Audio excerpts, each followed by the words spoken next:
he's an average kid that no one understands. Mom and Dad and Dickie always giving him commands. To my feelings room, from here instantly. Little fish of red every wish, but in reality they are his heart. Really are terrorists.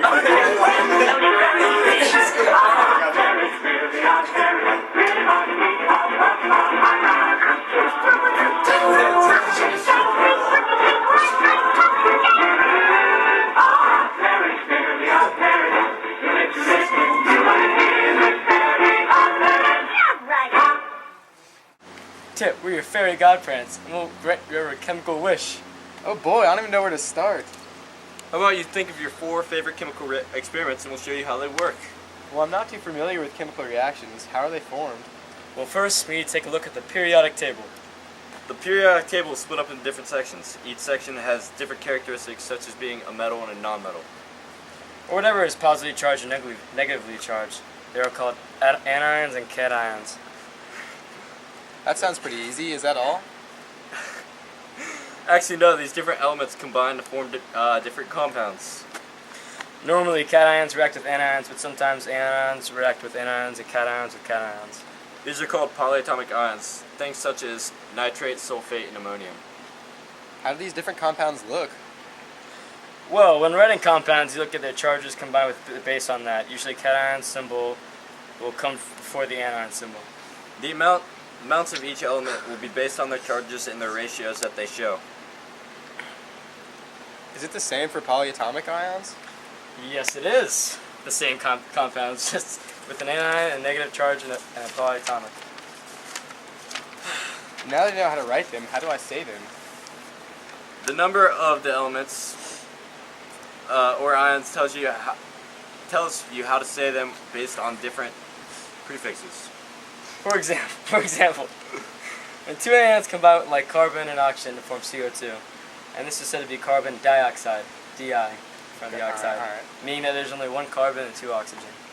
Also, for acids and bases, the naming is based on the element or ion. You say these by using different suffixes. Well, now that I understand that, how do everyday things like pennies change colors when they get old?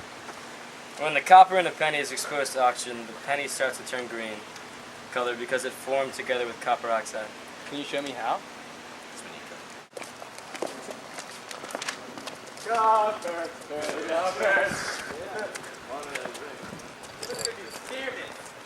Yeah. We can fly. Can't fly though. My wings are gone. Where are we going? Where are we going, Tip? I'm going to do the experiment. Yeah, experiment. I guess we have to proof these things. Okay, Tip, so now we're going to have to put your clean penny in this bowl of vinegar. Okay. And we let it sit. Alright. What happens to it? So once we pull it out of the vinegar, you see that the penny has become green and old looking rather than when it was new. Huh. That's pretty cool. Is that a chemical reaction? Yeah, that's a synthesis reaction because when you put the copper from the penny and the oxygen from the vinegar, they form copper oxide, making the penny rust and give it the old look. Well, that's cool. Can you make it clean again? Yeah, I can actually. So, okay, now that we have this green penny, we're gonna put it in a bowl of lemon juice, which has citric acid in it. And after we pull it out and wipe it off, your penny is now clean again. Nice, the penny's clean. That's awesome. Yeah, this is a double displacement reaction with citric acid. So now we've done that experiment, what kind of reaction would Diet Coke and Mentos be?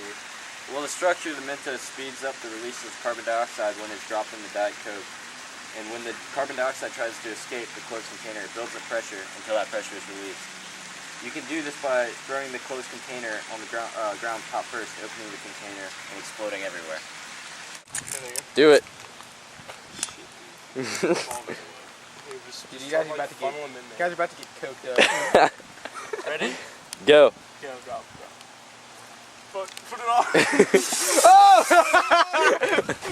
All right, shake it up, shake it up, shake it up. Keep shaking it. Shake it like crazy. Keep shaking it. Shake it. Throw it. Keep shaking it. Shake it, throw it.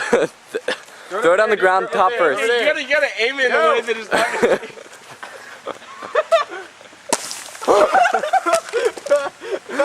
That was totally worth it. All right, Tip. All right, Tip and Vicky. Where do you guys want to go now? baseball lot. Let's go. Yeah. It uses a chemical reaction to move with the gas in it. And there's Gucci. Your man look trailer cause you look like Janet Jackson. I'm on 3 double stacks set, I'm looking for that action. Pushing man, you stupid man, I love the way you flowing. Flying in my drop. Miss Hendy, you like Gucci? I love Miss Henderson. Dude, do you think Miss Henderson's awesome? I think Miss Henderson's super awesome.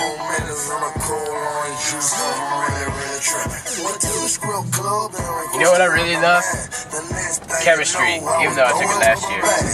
Dude, I gotta say, chemistry plus Miss Henderson equals the greatest chemical reaction of all time. Probably. Here you go. All right, little Tippy. We're gonna do a little chemical reaction for you.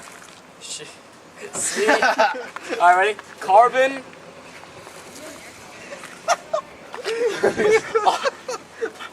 All right, it's carbon dioxide, CO2. All right, decomposes. Hold on. Kick your ass. Let me go whisper to the rock. Oh, quick. We'll probably get that. Here, I got you.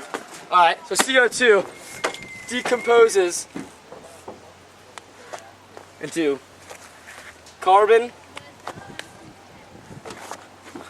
plus Schultz, his rock. oxygen. Right. O2. It's O2. It's what is it? Diatomic. Diatomic elements. So that's called a decomposant problem. Film me. Alright, sweet. All right, get that little tip. Thanks, Kevin. I really know how to do these chemical reactions now. Let's go to baseball. Poof. Go. Man, I wish I had more ketchup. Fairly Odd Parents. Cheers.